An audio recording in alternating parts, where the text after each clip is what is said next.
Hello दोस्तों, कैसे हो? उम्मीद करता हूं कि सब मजे में होगे। दोस्तों, स्वागत है आपका एक और नई वीडियो में। आज फिर कुछ खास जानकारी आपके लिए लेकर आया हूं जो कुवैत से जुड़ी जानकारी है। दोस्तों, आपके बहुत ज्यादा काम आने वाली है। जो लोग कुवैत आते हैं और फिर अपने कफिल के घर से या कहीं भी कंपनी से काम करने के लिए भाग जाते हैं, तो ऐसे लोगों को इस साल सबसे ज्यादा कुवैत के अंदर से डिपोर्ट किया गया है या फिर उनको ब्लैक लिस्ट किया गया है।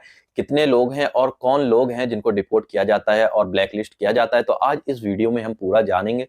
तो लास्ट तक हमारे साथ जरूर बने रहें और हमारे यूट्यूब पर पहली बार आए हैं तो लाइक और सब्सक्राइब जरूर कर लें। तो दोस्तों, मैं बता दूं जो कि ब्लैक लिस्ट और जिनको डिपोर्ट यहाँ से किया गया है, तो जो लोग यहाँ से डिपोर्ट किए गए हैं या फिर ब्लैक लिस्ट किए गए हैं, तो ऐसे में क्या होता है, जो ब्लैक लिस्ट कर दिए जाते हैं फिर वो किसी भी गल्फ कंट्री में एंट्री नहीं ले सकते हैं। उन्हें हर कंट्री से ब्लैक कर दिया जाता है। जो भी गल्फ कंट्री है उसमें एंट्री नहीं मिलेगी और जो डिपोर्ट किए गए लोग हैं वो दूसरी कंट्री में अपना आसानी से वीजा लगवा सकते हैं। जैसे मैं अपनी ही कहानी बता दूं, जैसे मैं 2015 में सऊदी में रहता था। उसके बाद क्या है, 17 में मैं एग्जिट आया। मेरे दोस्तों ने मुझे जानकारी दी थी कि आप अपने आराम से दूसरा वीजा लेके दूसरी जगह पे आप आ सकते हैं और अपनी जॉब या फिर जिस भी जॉब में जा रहे हैं वहां पे कर सकते हैं। तो मैं अपने दोस्तों में आकर या फिर किसी भी ऑफिस के चक्कर में आके मैंने ऐसा कदम उठाया था जिसके चलते हुए मुझे कुवैत सऊदी से जो वीजा लिया था और फिर एग्जिट ना जाने की वजह से मैंने दूसरा वीजा अप्लाई किया।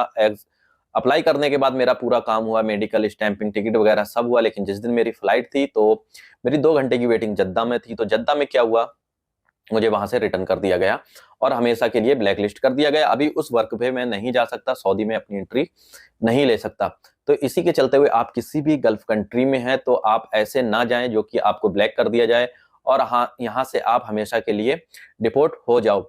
तो अगर आप किसी भी कंपनी में काम कर रहे हो या किसी भी मालिक के यहाँ काम कर रहे हो, तो आप अपनी छुट्टी लगाकर अगर जा रहे हैं या फिर आप छुट्टी जाना चाहते हैं, दोबारा नहीं आना चाहते, तो ऐसे में क्या होता है कि जब तक आपका इकामा रहता है तो आप नहीं आ सकते। इकामा कैंसिल होने के बाद आप 1 डेढ़ 2 साल तक आ सकते हो। जैसे कुवैत में ड्राइवर का नियम है कि ड्राइविंग में आप जा रहे हो और एग्जिट गए हुए तो 2 साल तक नहीं आ सकते हो, या फिर छुट्टी लेके गए तब 2 साल तक नहीं आ सकते हो। अब बहुत से ऐसे हैं, क्योंकि इस साल हर साल से ज्यादा इस साल कुवैत के अंदर से लोगों को निकाला गया है, डिपोर्ट किया गया है, जो कि यहाँ पे इलीगल तरीके से रह रहे थे। तो ऐसे जो है उनकी संख्या 42,000 कुछ लोगों को यहाँ से निकाला गया है, जिसमें कुछ ब्लैक लिस्ट हैं और कुछ डिपोर्ट किए गए हुए हैं जो कि अब उनको दोबारा एंट्री नहीं मिलेगी। तो डिपोर्ट किन लोगों को किया जाता है, जैसे कि आप अभी किसी कंपनी में काम कर रहे हैं, कंपनी आपकी अच्छी नहीं है, सैलरी नहीं दे रही है, तो इसके चलते हुए आपको डिपोर्ट कर दिया जाता है और आप ही ऐसे इस तरह से इलीगल हो जाते हैं। बहुत से लोग ऐसे हैं कि जिनकी घर पे परेशानियां हैं और यहाँ आने के बाद कंपनी बेकार है या फिर जिस घर में आए वो घर अच्छा नहीं है,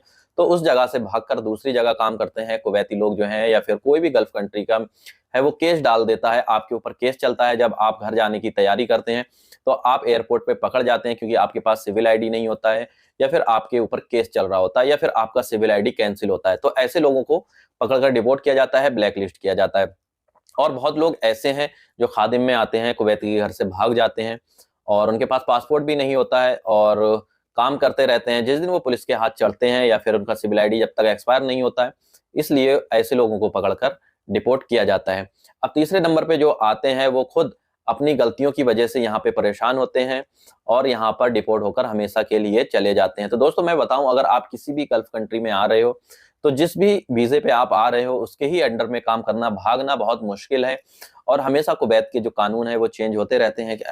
किसी भी गल्फ कंट्री के कानून जो है वो चेंज होते रहते हैं, जिससे आपके ऊपर बहुत ज्यादा परेशानी आ सकती है दोस्तों। तो दोस्तों, ये वीडियो बहुत ही ज्यादा आपको हो सकता है काम आने वाली हो या फिर आपके इस वीडियो की बातें कुछ समझ में आई हो। दोस्तों, क्या है मेन मकसद, आप इस वीडियो से समझ सकते हैं। तो वीडियो पसंद आई हो, एक लाइक जरूर कर दें।